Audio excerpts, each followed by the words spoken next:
Dans ces tubes à essai, plusieurs couches de couleurs différentes se superposent sans qu'elles ne se mélangent. Les couches de liquide sont bien séparées. La densité de chaque liquide lui permet de rester à sa place. Si les liquides sont versés dans le mauvais ordre, ils migreront naturellement à la bonne place. Comment prévoir l'emplacement final de chaque liquide? Pour cela, nous allons revenir rapidement à la notion de masse et volume. Prenons un bloc d'aluminium. Sa masse est de 4,26 kg, son volume de 1,58 litres. Si on augmente sa masse, c'est-à-dire que le bloc contient plus d'atomes d'aluminium, son volume augmente, c'est-à-dire qu'il occupe un espace plus grand. Inversement, si le volume diminue, la masse diminue. Si, pour ce même volume, on change de matériau, par exemple pour de la brique, la masse du bloc change. On remarque que pour la brique, le rapport entre la masse et le volume est toujours le même.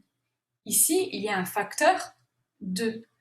Par exemple, pour une masse de 8 kg à peu près, on a un volume de 4 litres. C'est ce qu'on appelle la masse volumique. La masse volumique se définit comme le rapport de la masse du corps sur le volume de ce corps. Plaçons maintenant un cube en bois dans de l'eau. On remarque qu'il flotte, et qu'il flotte quel que soit le volume de bois choisi. On peut donc dire que le bois est plus léger que l'eau. Attention, ça ne veut pas dire que la masse d'un seau d'eau est plus petite qu'un grand tas de troncs d'arbres.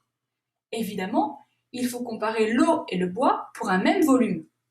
Un même volume de bois est plus léger qu'un même volume d'eau.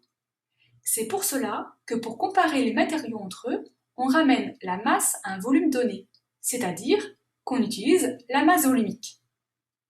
Choisissons les caractéristiques du bloc. On choisit un volume donné qui restera fixe. Donc ici, par exemple, un volume, à peu près comme ceci. Donc le volume est fixe, on change ensuite la masse du bloc, c'est-à-dire qu'on change la masse volumique du bloc. Cela revient en réalité à changer le matériau utilisé. On remarque que le bloc flotte pour une masse volumique inférieure à 1 kg par litre. Au-delà de 1 kg par litre, le bloc coule au fond du bassin. Cette valeur charnière de 1 kg par litre correspond à la masse volumique de l'eau. On définira donc la densité comme le rapport de la masse volumique du liquide sur celle de l'eau. Cela permettra de comparer rapidement les positions des liquides entre eux. Voyons si vous avez bien compris. Nous allons placer dans le bassin d'eau des blocs de volume identiques mais de masse différentes. On place les blocs de 4 kg et de 6 kg dans l'eau. À votre avis, les blocs de 2 kg et 8 kg flotteront-ils ou couleront-ils? Pour le bloc de 2 kg, il est plus léger que celui de 4 kg, donc il flotte. Pour le bloc de 8 kg, il est plus lourd que celui de 6 kg qui a coulé, donc celui de 8 kg devrait couler également. Maintenant, comparons des blocs de même densité. On place le bloc de 2 kg dans l'eau. Il flotte.